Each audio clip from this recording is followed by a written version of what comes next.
我咧就師傅咧就叫梁一仲啦。梁一仲咁啊，師承邊個咧？梁一仲啱啱到香港嗰陣時咧，嗰陣時佢係跟葉問四個最出名嘅弟子其中之一嘅徐尚田去開拳嘅。啊，當時佢係跟徐尚田師公開拳嘅。咁學咗一段時間，佢先再跟陳明。後來就陳明嘅，我師傅嘅功夫甚至加我啦，我教嗰啲啦，都因為偏陳明嗰邊係多噶。我記得佢同我講過咧，就陳明俾咗佢好多搏擊嘅，即係喺陳明身上學咗好多搏擊嘅，喺實戰裏邊搏擊嘅技術，同埋點樣去訓練自己。咁呢樣嘢係我師傅梁一仲係有同我講過呢一樣嘢。同埋我話陳明教功夫同好多商業嗰啲詠春師傅唔同。佢係會即係覺得你有冇呢個咁嘅條件，有冇個天聰，佢先會教你。佢唔係話即係為少少嘅學費教你咁又唔係，因為唔係商業噶嘛。我師傅都話啦，跟咗陳明咁多年係未收過一蚊，但係大家好似朋友咁嘅，好似未收過我師傅嘅學費嘅。不過當然個師傅係好錫佢老人家啦，又會好照顧佢啊，尊重佢嘅。嗰陣時啲人學功夫係好尊重啊，唔同而家啲徒弟未必識尊重師傅啊。以前係好識尊重啊，尤其是你教西人，好多時佢唔識尊重師傅噶。我哋教嗰啲，當然我教咗咁多個識尊重嘅都會有，但係少咯，個先有一個。有幾百個一個咁樣。陳明咧教功夫咧就同好多商業嘅師傅唔同啦。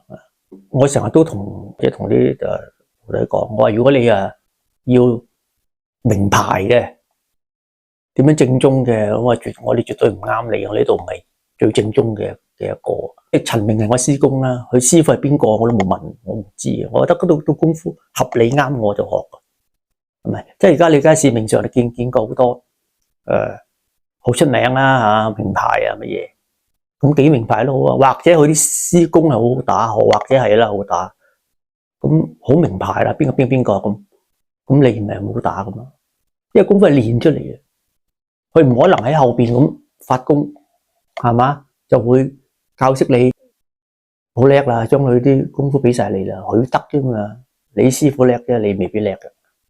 如果你唔肯練嘅，咁你都冇可能會叻噶。咁佢練出嚟啊嘛，個拳幾重，腳幾快，馬步幾快，幾活，練出嚟，全部練出嚟噶嘛，唔係話我師傅叻啊，係好名牌啊，我跟住佢啊，我喺呢個支流啊，我就好得啊，唔係啊嘛，佢叻都唔係代表你嘅，功夫係要練出嚟嘅，唔係話我師傅幾叻，我就幾叻噶啦咁樣。當然叻嘅師傅佢教得好啊，我家講啊，佢有個方法。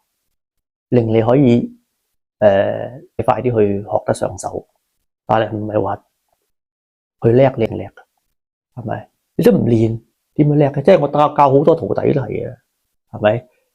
真正能夠出色5隻手指數晒，係啊，5、6個嘅咋，即係好醒啊嗰啲啊，其餘好多都係3分鐘熱度啊嚟。學一學啊！我有一個徒弟仲收佢，其實好有天聰啊！即係西人好似係咁有柔軟性啊，學得比較上手嘅。佢一練學幾堂已經有打到詠春個味出嚟嘅，係幾好啊！咁出到嚟啊，我要好叻啊，師傅啊，你要去咁叻，得我哋肯練咪得咯，係咪？咁結果學咗幾個月就冇嚟啊！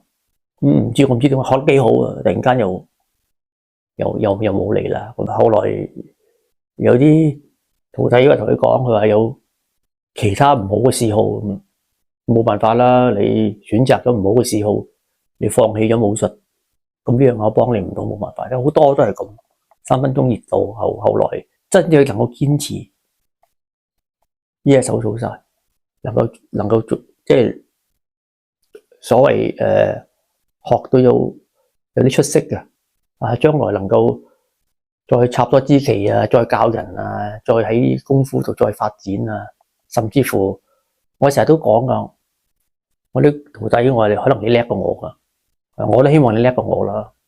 係咪？即係我師傅亦都成日咁同佢講，希望你叻過我。但係我啊，講句實話，我又叻唔過我師傅嘅。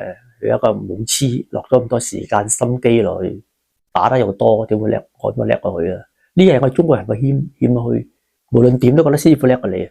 但你教西人佢唔係嘅，學幾下覺得叻過你噶啦。啊，呢樣嘢就係中西文化嘅分別啊。啊，好唔好？